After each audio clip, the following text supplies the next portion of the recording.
अपन बात करते हैं मित्रों पहला क्वेश्चन।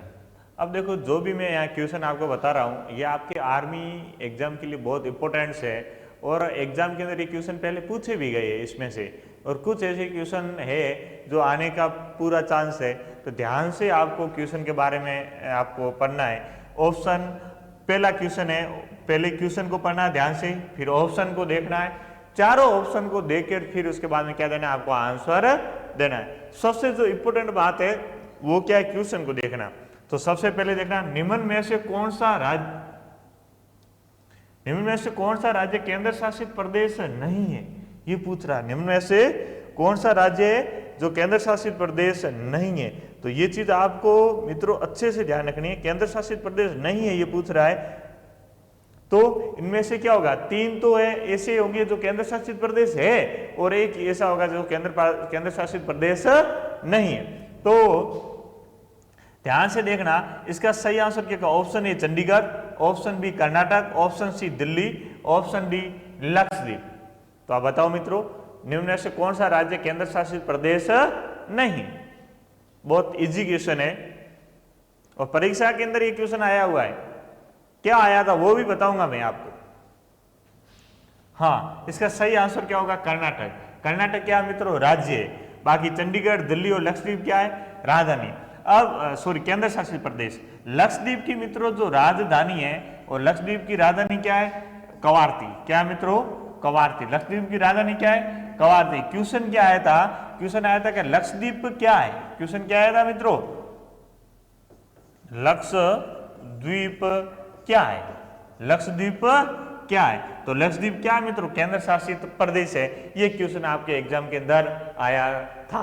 अपन बात करें भारत की अभी, तो भारत में राज्य कितने मित्रों, 28 है। कितने राज्य, 28। और बात करें केंद्र शासित प्रदेशों की, किसी बात करें केंद्र शासित प्रदेश, और भारत के अंदर केंद्र शासित प्रदेश कितने हैं, केंद्र शासित प्रदेश कितने वर्तमान में 8 है। पहले राज्य कितने थे, 29। 31 अक्टूबर 2019 को जम्मू कश्मीर को राज्यों की श्रेणी से हटाकर उसके 2 केंद्र शासित प्रदेश बना दिए। तब केंद्र शासित प्रदेशों की संख्या 7 से बढ़कर कितनी हो गई थी, 9 हो गई थी। फिर उसके बाद में वापिस दमन दीव, दादर और नागर हवेली जो केंद्र शासित प्रदेश पहले दोनों अलग अलग थे, उनको दोनों को साथ में जोड़ दिया गया। तो वापिस केंद्र शासित प्रदेशों की संख्या कितनी होगी, 8 होगी। आगे अपन अगला क्वेश्चन देखते हैं। निम्न में से किसे मरणोपरांत भारत रत्न पुरस्कार से सम्मानित किया गया, मरणोपरांत यानी मरने के बाद में। तो बात करते हैं option A Pandit Jawaharlal Nehru, option B Lal Bahadur Shastri, option C Indira Gandhi, option D Sardar Vallabh Bhai Patel. बताओ मित्रों।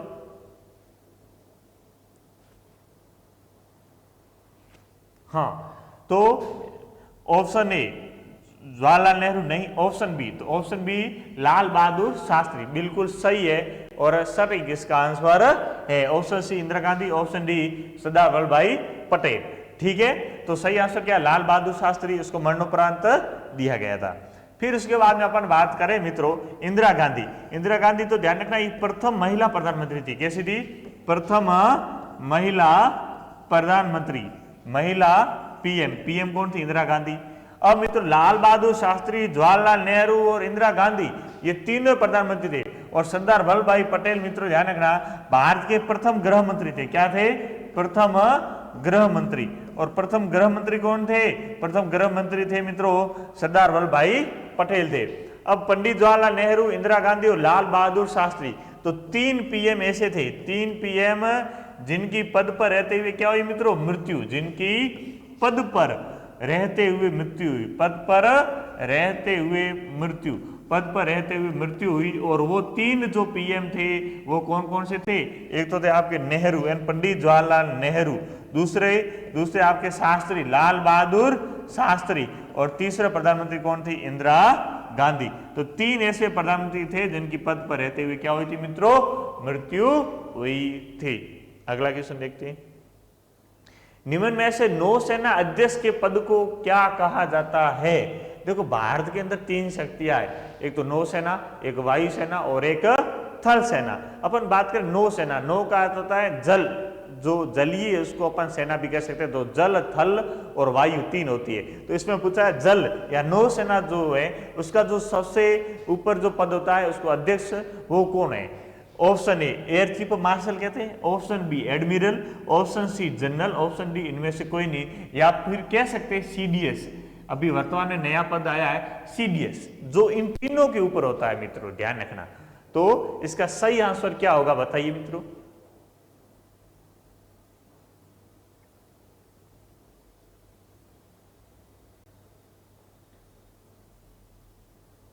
हाँ मित्रों, तो इसका सही आंसर क्या होगा? एडमिरल। थल सेना है, थल सेना है उसके जो अध्यक्ष होता है उसको क्या बोलते हैं? जनरल।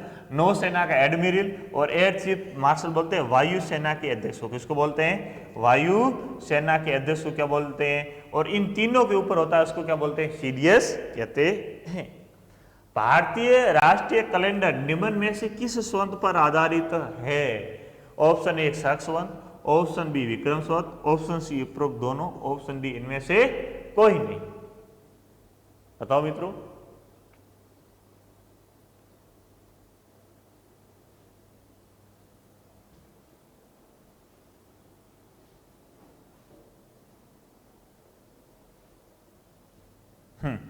तो इसका सही आंसर क्या है? शक संवत। शक संवत की शुरुआत या इसका आरंभ, शुरुआत शक संवत आरंभ किसने किया, शुरुआत किसने की? तो शुरुआत की मित्रों कनिष्क ने। किसने की? कनिष्क ने। और कब की मित्रों? तो 78 ईस्वी में। कब की? 78 ईस्वी में। और इसी को भारत सरकार ने अपनाया विक्रम संवत। और विक्रम संवत की शुरुआत हुई मित्रों, ध्यान रखना, आपके 57 ईसा पूर्व। और की किसने मित्रों? विक्रमादित्य ने। और विक्रमादित्य ने की थी, शकों को पराजित किया था, और उसी जीत की उपलक्ष्य में उसने विक्रम संवत चलाया था। और शक संवत किसने चलाया था? कनिष्क ने चलाया। कब चलाया? 78 ईस्वी में चलाया। और उसने क्यों चलाया? क्योंकि जब वो राजगद्दी पर बैठा था, कुषाण वंश का शासक था, राजगद्दी पर बैठा था 78 ईस्वी में, और उसी दिन को उसने महत्वपूर्ण बनाने के लिए एक संवत चलाया, और उसका नाम क्या है? शक संवत। और भारत सरकार ने उसी संवत को अपनाया है। तो भारतीय कैलेंडर किस संवत पर आधारित है? तो क्या बताओगे? शक संवत। निम्न में से सुभाष चंद्र बोस किस संगठन की स्थापना की थी? इंपोर्टेंट है। निम्नलिखित में या निम्न में से सुभाष चंद्र बोस द्वारा किस संगठन की स्थापना की? Option A Prarthana Sabha, option B Muslim League, option C Forward Bloc, option D Belur मठ।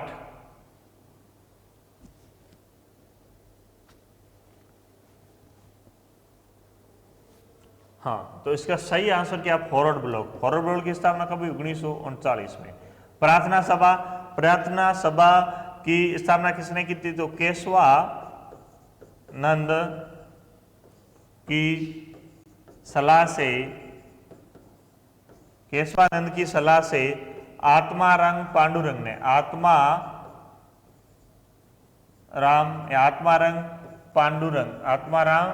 पांडुरंग ने की थी। फिर मुस्लिम लीग की स्थापना कब हुई? 1906 में। और की किसने की? तो आगा खां और सलीम उल्लाह खान ने। आगा खां, और दूसरे का नाम क्या था? सलीम उल्लाह खान। सलीम उल्लाह खां। वेलूर मठ की स्थापना किसने की? स्वामी विवेकानंद ने की। कब की? ये की थी मित्रों आपके 97 में, 1997 में की थी। तो सुभाष चंद्र बोस ने फॉरवर्ड ब्लॉक की स्थापना की थी। कब की थी? 1939 के अंदर की थी। फिर निम्न में से नई दिल्ली स्थित मोती मस्जिद का निर्माण किसने कराया था? नई दिल्ली स्थित पूछ रहा है मित्र, ये चीज इंपॉर्टेंट है। नई दिल्ली स्थित, ऑप्शन ए अकबर ने, ऑप्शन बी जहांगीर ने, ऑप्शन सी शाहजहां ने, ऑप्शन डी इनमें से कोई नहीं। तो बताओ, तो किसने की थी मित्रों? इनमें से कोई नहीं। तो किसने की थी? औरंगजेब ने। किसने की थी? औरंगजेब ने। इनमें से भारत के प्रथम लोकसभा अध्यक्ष पद पर आसीन कौन हुए? Option A G Shankar Kurup, option B Ganesh Vasudev Mavalankar, option C George Thool, option D Meera Kumari. बताओ मित्रों।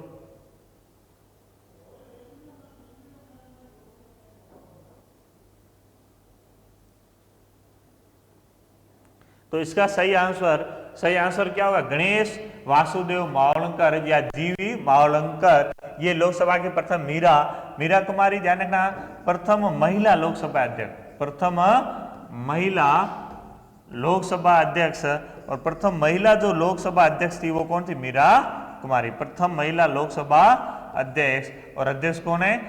अध्यक्ष कौन थी? मीरा कुमारी। और वर्तमान में लोकसभा के अध्यक्ष कौन है? ओम बिरला। वर्तमान में लोकसभा के अध्यक्ष, लोकसभा, और वर्तमान में लोकसभा के अध्यक्ष कौन है? ओम बिरला, अध्यक्ष।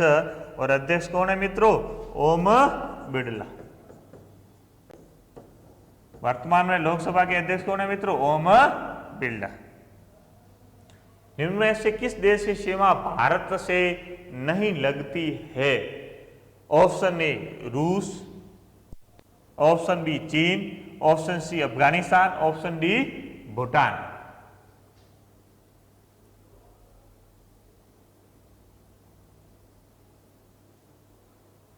इसका सही आंसर क्या होगा? रूस। देखो मित्रों, भारत के साथ स्थलीय सीमा, कैसी सीमा? स्थलीय सीमा। तो भारत के साथ स्थलीय सीमा कितने देश बनाते हैं? 7। और भारत के साथ यदि पूछ ले जलीय सीमा, कैसी सीमा? जलीय सीमा। और जलीय सीमा भी कितने देश बनाते हैं? 7 देश। कितने देश बनाते हैं? 7 देश बनाते हैं। कितने देश बनाते हैं? 7 देश। तो स्थलीय सीमा भी 7 देश बनाते हैं और जलीय सीमा भी कितने देश बनाते हैं? 7 देश बनाते हैं मित्रों। ये चीज आपको ध्यान में रखनी है। अब मित्रों, इनमें से अपन बात करें 3 देश ऐसे जो स्थलीय और जलीय सीमा दोनों बनाते हैं, वो कौन कौन से? जैसे अपन बात करें पाकिस्तान, म्यांमार और बांग्लादेश, ये 3 देश ऐसे जो स्थलीय व जलीय सीमा दोनों का निर्माण करते हैं। स्थलीय सीमा कौन कौन से देश बनाते हैं? स्थलीय सीमा अफगानिस्तान, चीन, भूटान, उसके बाद में नेपाल, नेपाल भी स्थलीय सीमा बनाता है। फिर उसके बाद में पाकिस्तान भी स्थलीय सीमा भारत के साथ बनाता है। फिर उसके बाद में म्यांमार, म्यांमार भी स्थलीय सीमा बनाता है भारत के साथ। फिर उसके बाद बांग्लादेश, बांग्लादेश भी क्या बनाता है? स्थलीय सीमा। तो कुल कितने देश हो गए? 7। अफगानिस्तान, चीन, भूटान, नेपाल, म्यांमार, पाकिस्तान और बांग्लादेश। सर्वाधिक स्थलीय सीमा कौन सा देश बनाता है? बांग्लादेश। सबसे कम स्थलीय सीमा कौन सा देश बनाता है? तो अफगानिस्तान बनाता है। निम्न में से अंतरिक्ष के शहर के नाम से विख्यात शहर कौन सा है? Option A Chennai, option B Bombay, option C Bangalore, option D Mussoorie. तो बताओ, अंतरिक्ष शहर के नाम से, अंतरिक्ष शहर के नाम से कौन सा शहर विख्यात है? तो क्या होगा? Option C Bangalore. बेंगलुरु के क्या बोलते हैं मित्रों? अपन अंतरिक्ष शहर के नाम से जानते हैं। तो अलग अलग देशों के अलग अलग नाम है मित्रों, ये भी ध्यान रखना। जैसे अपन बात करें नगरों की या स्थानों की बात करें तो पिंक सिटी पूछ सकते हैं आपको, पिंक सिटी। और पिंक सिटी किसको बोलते हैं? तो जयपुर को। किसको बोलते हैं? जयपुर को। पिंक सिटी किसको बोलते हैं? जयपुर को बोलते हैं। जैसे पूछ सकते हैं भारत का स्वर्ग, भारत का स्वर्ग। और भारत का स्वर्ग किसको बोल सकते हैं अपन? जम्मू एंड कश्मीर को। किसको बोलते हैं? जम्मू एंड कश्मीर को कहते हैं। फिर उसके बाद में उत्तर भारत का मैनचेस्टर, उत्तर भारत का मैनचेस्टर, उत्तर भारत का मैनचेस्टर किसको बोलते हैं? मैनचेस्टर। उत्तर भारत का मैनचेस्टर किसको बोलते हैं? कानपुर। कानपुर कहाँ है? यूपी। कानपुर यूपी। भारत का मैनचेस्टर किसको बोलते हैं? अहमदाबाद को। किसको बोलते हैं? अहमदाबाद को। इसके बाद में कोयला नगरी किसको बोलते हैं? तो ये जो सारे सारे, उसके बाद में ताला नगरी किसको बोलते हैं? अलीगढ़ को। जुड़वा शहर किसको बोलते हैं? सिकंदराबाद, हैदराबाद को। तो कई ऐसे शहर हैं जिनके क्या अपने भौगोलिक उपनाम है। फिर जैन धर्म के 24वें तीर्थंकर थे। Option A Parshvanath, option B Neminath, option C Mahavir Swami, option D Malinath. बताओ मित्रों, जैन धर्म के 24वें तीर्थंकर थे। तो जैन धर्म के 24वें तीर्थंकर कौन थे मित्रों? 24वें तीर्थंकर थे महावीर स्वामी थे। और जिन्होंने मित्र ध्यान रखना जैन धर्म की स्थापना की थी। किस धर्म की? जैन धर्म की स्थापना। और जैन धर्म की स्थापना किसने की थी मित्रों? महावीर स्वामी ने की थी। फिर भगवान महावीर के प्रथम शिष्य कौन थे? Option A Jamali, option B Upagupta, option C Neminath, option D Malinath.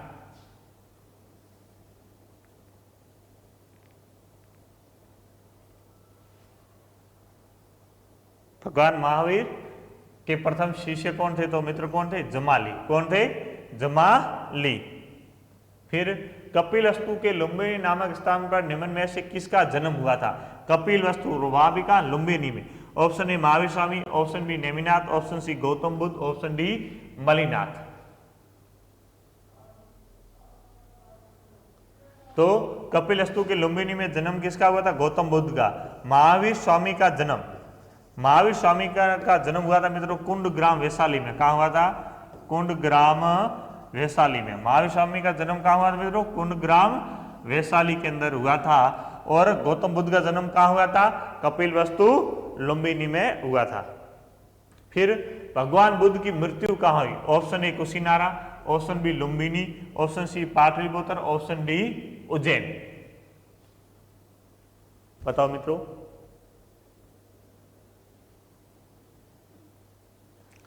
भगवान बुद्ध की मृत्यु कहाँ हुई थी? तो कहाँ हुई थी? कुशीनारा है। कहाँ? यूपी के अंदर। अब मित्रों भगवान बुद्ध की मृत्यु तो कुशीनारा, और पूछ सकते हैं महावीर स्वामी की मृत्यु?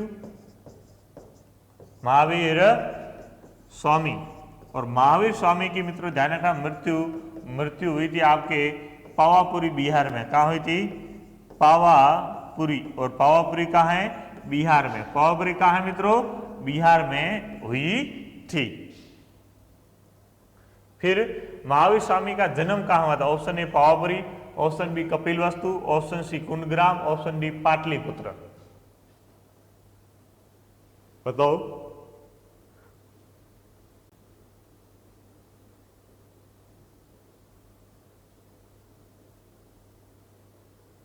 तो महावीर स्वामी का जन्म कहाँ हुआ था? कुंडग्राम में। अब पावापुरी में इनकी क्या हुई थी? मृत्यु। पावापुरी में क्या हुई थी? मृत्यु। कपिलवस्तु लुम्बिनी में किसका जन्म हुआ था? महावीर गौतम बुद्ध का। पाटलिपुत्र में ध्यान रखना तृतीय बौद्ध संगीति का आयोजन हुआ था। पाटलिपुत्र में तृतीय बौद्ध संगीति का आयोजन हुआ था। क्या हुआ था? तृतीय बौद्ध संगीति का आयोजन। और आयोजन कहाँ हुआ था? पाटलिपुत्र में। उसमें शासक कौन था? तो शासक कौन था? अशोक। कौन था? अशोक। फिर महात्मा बुद्ध का गृह त्याग की घटना संबोधि, महाभिनिष्क्रमण, महापरिनिवारण, धर्मचक्र परिवर्तन। गौतम बुद्ध का जो पहला उपदेश, उसका गृह त्याग, उसकी मृत्यु को बौद्ध धर्म के अंदर अलग अलग नामों से पुकारा जाता है। तो उसमें क्वेश्चन में पूछा गया है गौतम बुद्ध का गृह त्याग क्या कहलाता है? बताओ क्या कहलाता है जवानों? 10 सेकंड का टाइम दिया जाता है आपको, सोच के बताओ।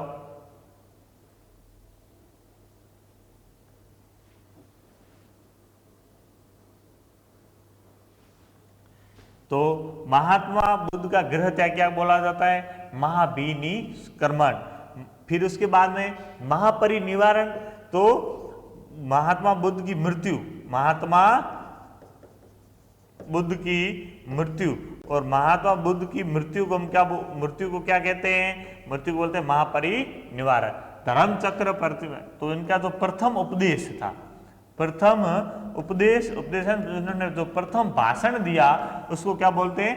धर्मचक्र परिवर्तन। तो प्रथम उपदेश धर्मचक्र परिवर्तन कि इन्होंने प्रथम जो भाषण दिया इससे पूरे बौद्ध धर्म में क्या आया? बदलाव आया। महापरिनिवारण मृत्यु को बोलते हैं, और महाभिनिष्क्रमण गृह त्याग की घटना को कहते हैं। भारत में मंदिरों का निर्माण किस काल से शुरू हुआ? ऑप्शन ए मौर्य काल, ऑप्शन बी शुंग काल, ऑप्शन सी गुप्त काल, ऑप्शन डी मध्यकाल। तो बताओ भारत में मंदिरों का निर्माण किस काल से शुरू हुआ?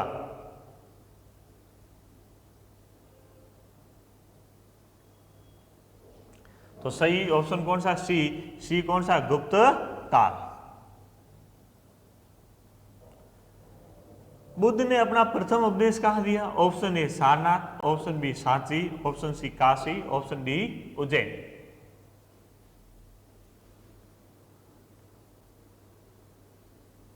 बुद्ध ने अपना प्रथम उपदेश कहाँ दिया? तो कहाँ दिया मित्रों? सारनाथ में। कहाँ दिया? सारनाथ। मेगस्थनीज किसके दरबार में आया था? Option A Ashok, option B Vishnugupta, option D Bindusar, option D Chandragupta Maurya.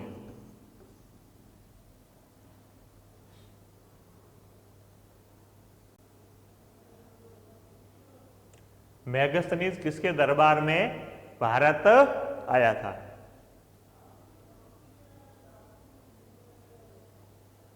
तो सही आंसर क्या होगा? चंद्रगुप्त मौर्य। और इसी मेगस्थनीज की एक पुस्तक थी, क्या थी मित्रों? पुस्तक, और पुस्तक का नाम क्या था मित्रों? अंडिका। क्या था? अंडिका। पुस्तक का नाम क्या था मित्रों? अंडिका। तो मेगस्थनीज किसके दरबार में आया था? चंद्रगुप्त मौर्य। पुस्तक का नाम क्या था? अंडिका। और इस मेगस्थनीज, आपको पता हो सिकंदर का सेनापति कौन था? Seleucus Nicator. और सेल्यूकस निकेटर ने अपनी पुत्री का नाम क्या था? हेलेना का विवाह कराया था, चंद्रगुप्त मौर्य से करवाया था। तब उसने साथ में किसको दिया था? मेगस्थनीज को दिया था। तो ध्यान रखना, ये किसके दरबार में आया था? चंद्रगुप्त मौर्य के दरबार में आया था। ये बिंदुसार है, चंद्रगुप्त मौर्य के बाद में शासक बनता है, और उसके बाद में शासक कौन बनता है? अशोक। अंडमान निकोबार द्वीप समूह की राजधानी? Option A Kavaratti, option B Lakshadweep, option C Port Blair, option D Chandigarh.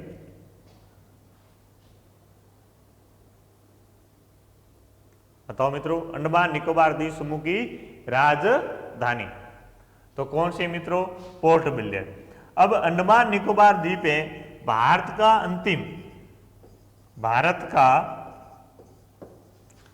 अंतिम दक्षिणतम बिंदु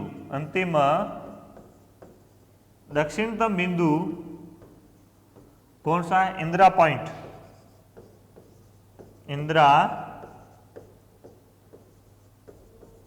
दक्षिणतम बिंदु इंदिरा पॉइंट अंडमान निकोबार द्वीप में स्थित है। अंडमान निकोबार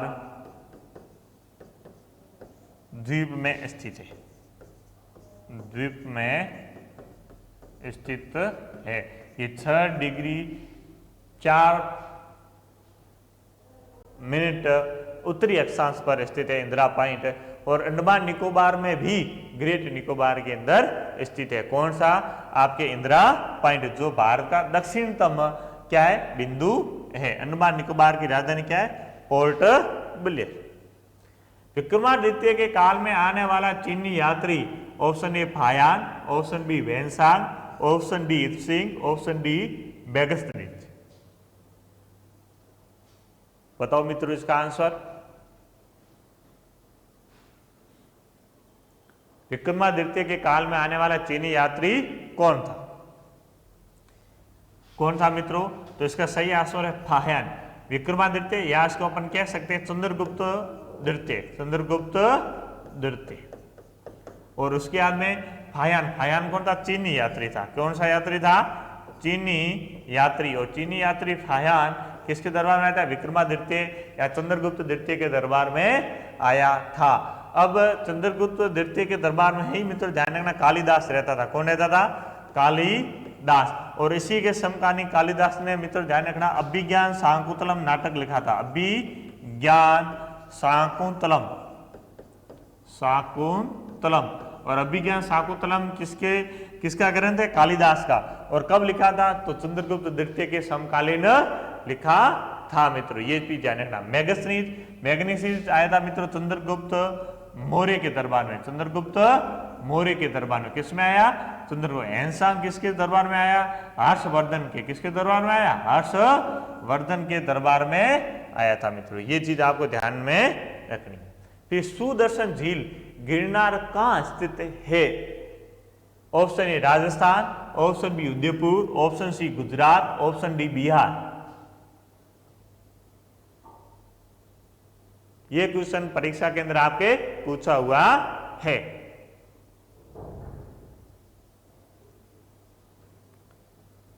तो इसका सही आंसर क्या है मित्रों? गुजरात। सुदर्शन झील का निर्माण किसने कराया? निर्माण कराया चंद्रगुप्त मौर्य। मौर्य के गवर्नर।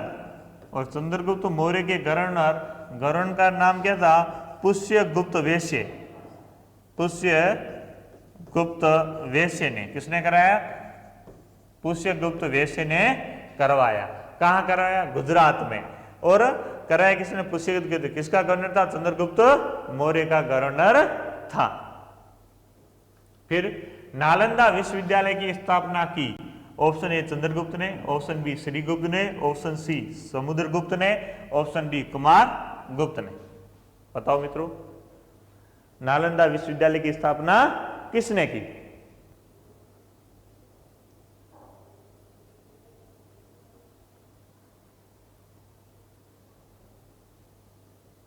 तो नालंदा विश्वविद्यालय की स्थापना किसने कराई? कुमार गुप्त ने।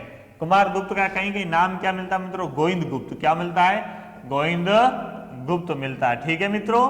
फिर उसके बाद में आगे ध्यान रखना, श्री गुप्त, ये गुप्त वंश का संस्थापक था। किसका?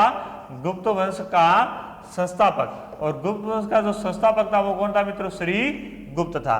फिर उसके बाद में समुद्रगुप्त, इसको क्या बोलते हैं? भारत का नेपोलियन। भारत का नेपोलियन। और भारत का नेपोलियन किसको बोलते हैं मित्रों? समुद्रगुप्त को बोलते हैं। अब समुद्रगुप्त ये क्या था? संगीत प्रेमी था। कैसा प्रेमी था? संगीत प्रेमी था। अब ध्यान रखना, समुद्रगुप्त के समय प्रयाग परिस्थिति या इलाहाबाद जो परिस्थिति है उसकी रचना की गई थी। चंद्रगुप्त अभी आपको बताया मित्रों।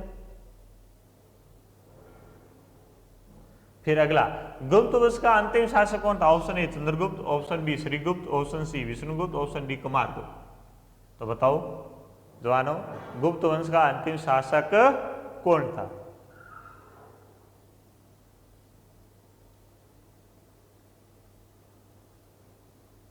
तो इसका सही आंसर क्या मित्रों? विष्णुगुप्त।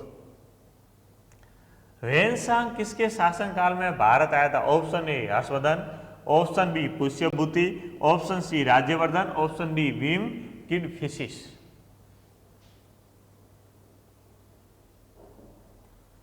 तो ह्वेनसांग किसके दरबार में आया था? हर्षवर्धन के काल में। इसकी जो यात्रा वृत्तांत को क्या बोलते हैं? CU की यात्रा वृत्तांत। और यात्रा वृत्तांत को क्या बोलते हैं? CU की। और ह्वेनसांग को क्या बोलते हैं? इसको बोलते हैं यात्रियों का राजकुमार। यात्रियों का राजकुमार। और यात्रियों का राजकुमार किसको बोलते हैं? राजकुमार ह्वेनसांग को। इसको बोलते हैं नीति का पंडित। इसका दूसरा उपनाम क्या मित्रों? नीति का पंडित। अब ये हर्षवर्धन था। ये हर्षवर्धन मित्रों ध्यान रखना पुष्यभूति या वर्धन वंश का शासक था, जो प्रभाकर वर्धन का क्या था मित्रों? पुत्र था। और उसका नाम क्या था? हर्षवर्धन। और उसी के दरबार में कौन आया था? ह्वेनसांग आया था। फिर हर्षचरित्र कादम्बरी के लेखक कौन थे? Option A Chanakya, option B Harshavardhan, option C Banabhatta, option D उपरोक्त सभी या कोई नहीं। या कोई नहीं। हर्षचरित्र कादम्बरी के लेखक कौन थे? बताओ मित्रों।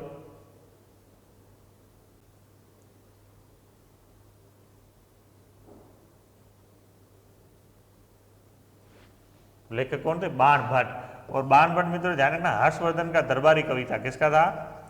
हर्षवर्धन का दरबारी कवि था। कौन सा कवि था? दरबारी कवि। और दरबारी कवि का नाम क्या था? बाणभट्ट था, जिसने कौन से पुस्तक लिखी? हर्षचरित्र व कादम्बरी। हर्षवर्धन खुद लेखक था। रत्नावली, नागदशक, प्रियदर्शी का 3 ग्रंथ थे। हर्षवर्धन के कितने ग्रंथ थे? 3। कौन कौन से? एक तो थे रत्नावली। कौन सी बदली? रत्नावली। एक थी प्रियदर्शिका। कौन सी दर्शिका? प्रियदर्शिका। ये भी किसने लिखी थी? हर्षवर्धन ने। और फिर उसके बाद तीसरी थी नागसेन, नागदशक। और ये भी किसने लिखी थी मित्रों? ये भी हर्षवर्धन ने लिखी थी।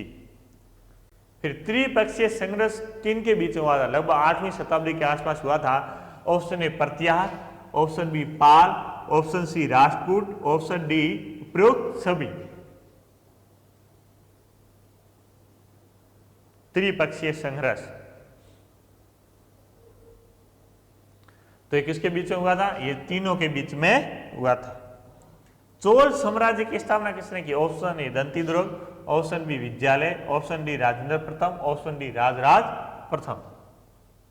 बताओ।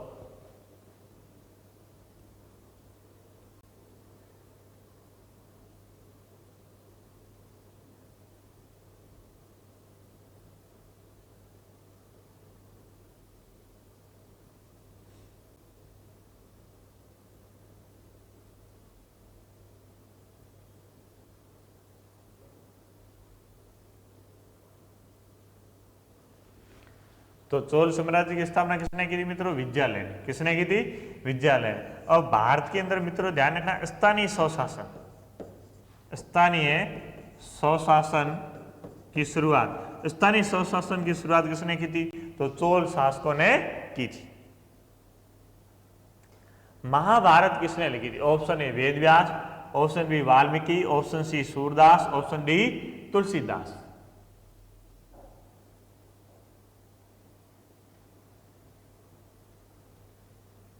सही आंसर क्या होगा? महाभारत की रचना किसने की थी? वेद व्यास। महाभारत का दूसरा नाम क्या मिलता है? जय संहिता। ये एग्जाम के अंदर क्वेश्चन आया था कि महाभारत का दूसरा नाम क्या है? जय संहिता। और वेद व्यास, इसको भारत के इतिहास का पितामह कहते हैं। क्या बोलते हैं? भारतीय इतिहास का पितामह। भारतीय इतिहास का पितामह। और पितामह किसको बोलते हैं? पितामह। पितामह किसको बोलते हैं? वेद व्यास को, जिसने क्या लिखी थी? महाभारत। उसका दूसरा नाम क्या है? जय संहिता है। अब मित्रों विश्व इतिहास का पितामह किसको बोलते हैं? हेरोडोटस को बोलते हैं। ध्यान रखना, विश्व इतिहास का पितामह, विश्व इतिहास का पितामह। और पितामह किसको बोलते हैं? विश्व इतिहास का पितामह किसको बोलते हैं? हेरोडोटस को बोलते हैं। हेरोडोटस विश्व इतिहास के पितामह किसको बोलते हैं? हेरोडोटस को। मोहनजोदड़ो की खोज किस वर्ष हुई? Option A 1921, option B 1921, option C 1922, option D 1920। बताओ मित्रों, मोहनजोदड़ो की खोज किस वर्ष हुई? तो किस वर्ष हुई थी मित्रों? 1922 में। की किसने की मित्रों? राखलदास बनर्जी ने। किसने की? राखलदास बनर्जी ने। किसने की? राखलदास बनर्जी ने। अब ये वर्तमान में है कहाँ मोहनजोदड़ो? तो ये मित्रों आपके लरकाना पाकिस्तान में। कहाँ है? लरकाना पाकिस्तान में। लरकाना पाकिस्तान में। किस नदी? तो नदी का नाम क्या मित्रों? सिंधु नदी। कौन सी नदी है? सिंधु नदी।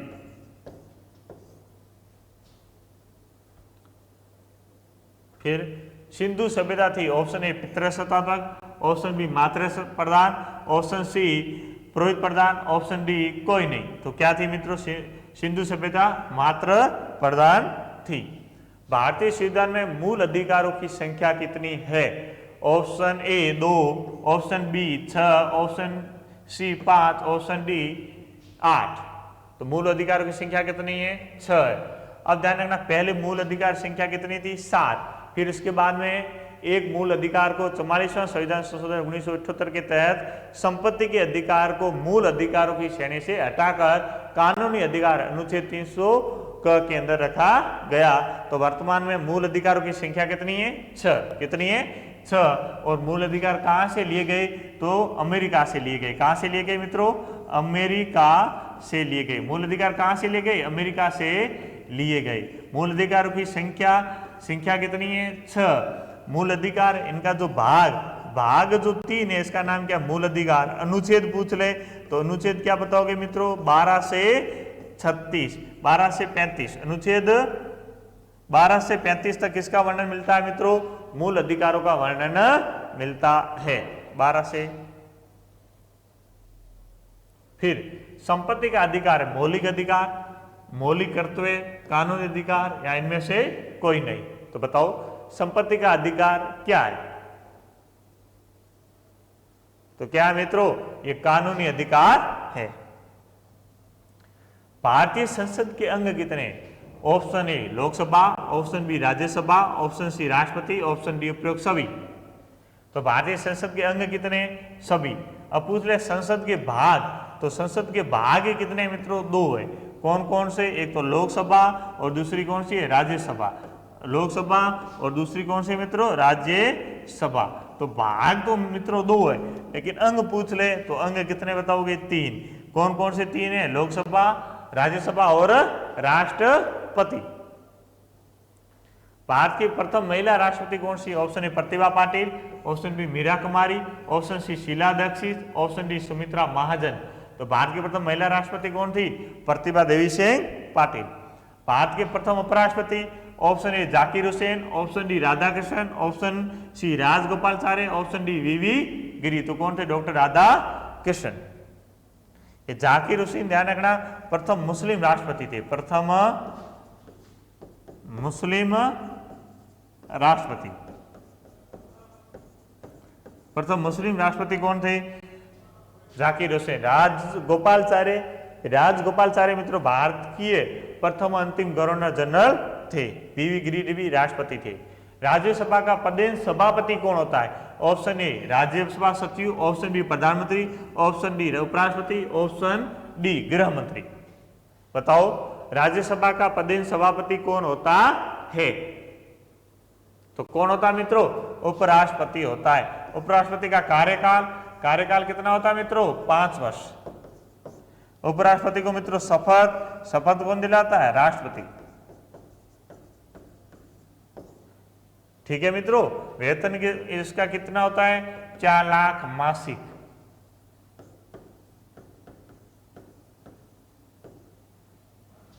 न्यूनतम आयु कितनी होनी चाहिए?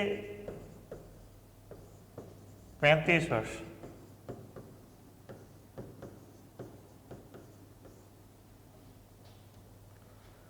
तो भारत के उपराष्ट्रपति को शपथ कौन दिलाता? ऑप्शन ए मुख्य न्यायाधीश, ऑप्शन बी प्रधानमंत्री, ऑप्शन सी राष्ट्रपति, ऑप्शन डी गृह मंत्री। तो कौन दिलाता है? राष्ट्रपति। भारत के प्रथम राष्ट्रपति कौन थे? Option A Zakir Hussain, option B Rajendra Prasad, option C Rajagopalachari, option D V V Giri. तो कौन थे? डॉक्टर राजेंद्र प्रसाद। ये सिंपल क्वेश्चन है। राज्यसभा की सदस्यता के लिए न्यूनतम आयु कितनी होनी चाहिए? ऑप्शन ए 25 वर्ष, ऑप्शन बी 30 वर्ष, ऑप्शन सी 28 वर्ष, ऑप्शन डी 21 वर्ष।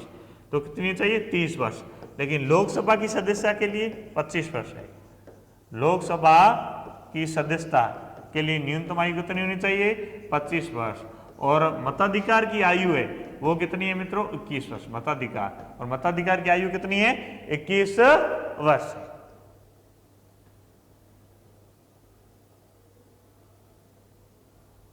फिर उसके बाद में लोकसभा सदस्यों की अधिकतम संख्या हो सकती है 550, 552, 545, 530। तो 552। भारत में कुल उच्च न्यायालयों की संख्या कितनी? Option A 21, option B 25, option C 22, option D 24। तो कितनी है? 25। भारतीय सर्वोच्च न्यायालय के मुख्य न्यायाधीश को शपथ कौन दिलाता? ऑप्शन ए राज्यपाल, ऑप्शन बी प्रधानमंत्री, ऑप्शन सी राष्ट्रपति, ऑप्शन डी गृह मंत्री। तो भारतीय सर्वोच्च न्यायालय के मुख्य न्यायाधीश को शपथ कौन दिलाता है? राष्ट्रपति दिलाता है। राज्यपाल की नियुक्ति कौन करता है? ऑप्शन ए मुख्य न्यायाधीश, ऑप्शन बी प्रधानमंत्री, ऑप्शन सी राष्ट्रपति, ऑप्शन डी गृह मंत्री। तो राज्यपाल की नियुक्ति कौन करता है? राष्ट्रपति। राज्यपाल में तो ध्यान रखना राज्य का संवैधानिक प्रमुख होता है। राज्य का संवैधानिक प्रमुख। और राज्य का जो संवैधानिक प्रमुख होता है वो कौन होता है मित्रों? संवैधानिक प्रमुख होता है वो कौन होता है? राज्यपाल। राज्यपाल को शपथ कौन दिलाता है? ऑप्शन ए उच्च न्यायालय का मुख्य न्यायाधीश, ऑप्शन बी प्रधानमंत्री, ऑप्शन सी राष्ट्रपति, ऑप्शन डी गृह मंत्री। तो राज्यपाल को शपथ, और राज्यपाल को शपथ कौन दिलाता है मित्रों? राज्यपाल को शपथ दिलाता है उच्च न्यायालय का मुख्य न्यायाधीश। मुख्यमंत्री को शपथ ऑप्शन ए राज्यपाल, ऑप्शन बी प्रधानमंत्री, ऑप्शन सी राष्ट्रपति, ऑप्शन डी गृह मंत्री। कौन दिलाता है? राज्यपाल। भारत छोड़ो आंदोलन की शुरुआत option A 1942, option B 1920, option C 1915, option D 1940। तो भारत छोड़ो आंदोलन की शुरुआत कब हुई? 1942 में। इसका नेतृत्व किसने किया? महात्मा गांधी ने। नेतृत्व किसने किया? गांधी जी ने। नेतृत्व किसने किया? गांधी जी ने किया। किसका? भारत छोड़ो आंदोलन का। ये भी मित्रों आपको चीज ध्यान में रखनी है। फिर अगला क्वेश्चन है ब्रह्मा समाज की स्थापना किसने की? Option A Swami Vivekananda, option B Raja Ram Mohan Roy, option C Swami Sahajanand, option D Swami Chaitanya Prabhu ने।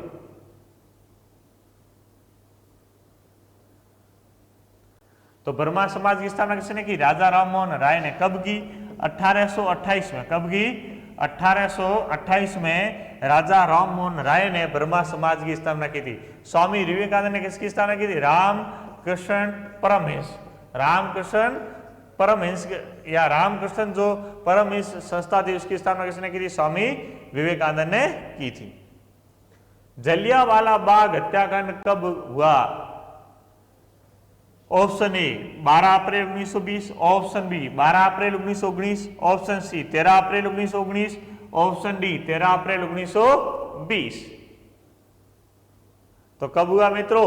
13 अप्रैल 1920। ये जलियांवाला बाग हत्याकांड है कहाँ? तो ये मित्रों आपके अमृतसर पंजाब में। कहाँ है?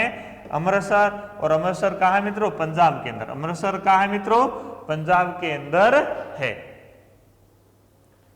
गांधी जी के राजनीतिक गुरु कौन थे? Option A Rabindranath Tagore, option B Subhash Chandra Bose, option C Bhagat Singh, option D Gopal Krishna Gokhale. तो गांधी जी के राजनीतिक गुरु कौन थे? गोपाल कृष्ण गोखले। उज्जैन किस नदी के तट पर स्थित है? Option A Chambal, option B Shipra, option C Yamuna, option D Narmada. तो शिप्रा नदी के तट पर स्थित है। चंबल नदी के किनारे कौन सा शहर स्थित है? कोटा। यमुना नदी के किनारे कौन सा शहर स्थित है? आगरा। नर्मदा नदी के किनारे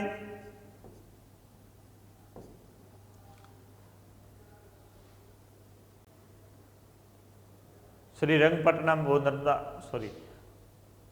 तो ये शहर इन नदियों के किनारे स्थित है।